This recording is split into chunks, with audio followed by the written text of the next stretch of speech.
He's been with me basically my whole life. He's been there every step of the way. He always texts me, calls me, asks me how I'm doing. He's a big part of our family. He's always the guy that just kind of makes everybody laugh, lightens their mood.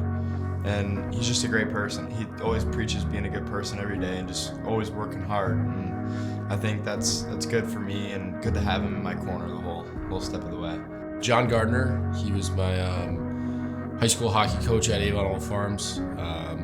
He was my advisor away from the rink too, so we were pretty close, and he just taught me a lot on and off the ice. And we had a lot of fun, shared a lot of laughs, and I'm just thankful that I got to know him pretty well, and I think a lot of people are too. So. Kip Radboyne, that's gonna be my future father-in-law here coming up shortly. Just a great human being and somebody that's gone through it. He watches every single one of our games and he'll give comments on it, and whether it's a hang in there or hey, those boys they look connected and trust each other along the way. He's smart in that aspect of life. It's nice for me to be able to pick his brain and ask him some questions there, and he's been very helpful in so far in my career. Man, my mom, she's an incredible lady. The older I get, the more I realize how much I'm like her, which is great.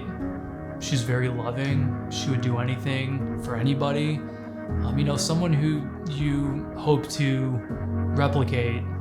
Yeah, so my grandpa, he would drive me to hockey every single day in middle school, and any chance he'd get to come to one of my games, he'd be there, and he's just that kind of guy. Yeah, obviously my dad, he's literally my hero. He's the one who got me into hockey, and he took me to every skate. He would make an outdoor rink in my backyard in winter time, and I feel like he played a big role in my life, and he still is playing a big role in my life. So I learned a lot from him.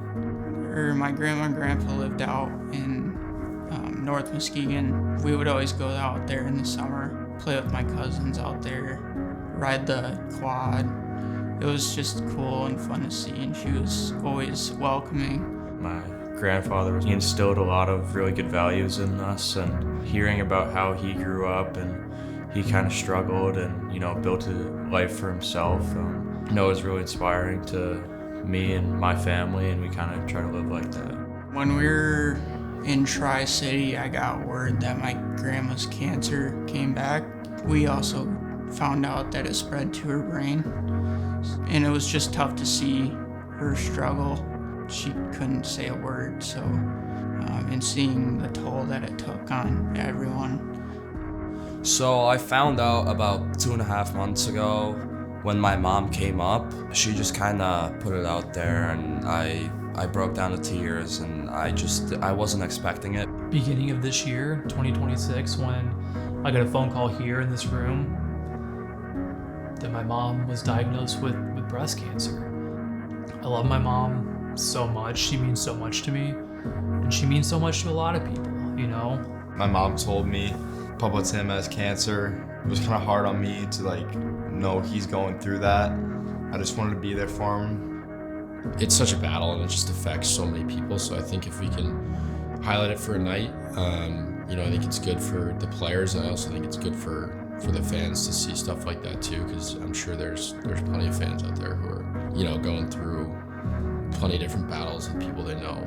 Whoever it may be, that maybe have driven them to the rink or some camps along the way, and just the sacrifices that they have made. And you see all that, and then you see them battle and go through different things, and you care about them. I think this night in particular is super important. It's an important thing to recognize.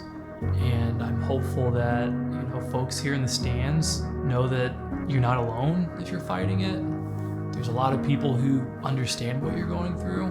Tomorrow's not promised, so anything can happen. Kind of just making the most of what situation you're in is a big thing that I focus on ever since she passed. He's doing great now, and it's been a good learning lesson. Obviously, it's not the greatest thing that you want to learn through, but it's been good so far. I'm so happy that he battled through that. It didn't give up, because when you're in those moments, I think it's really easy to give up, but there's a lot of fighters, and he's one of them. So I think that's awesome.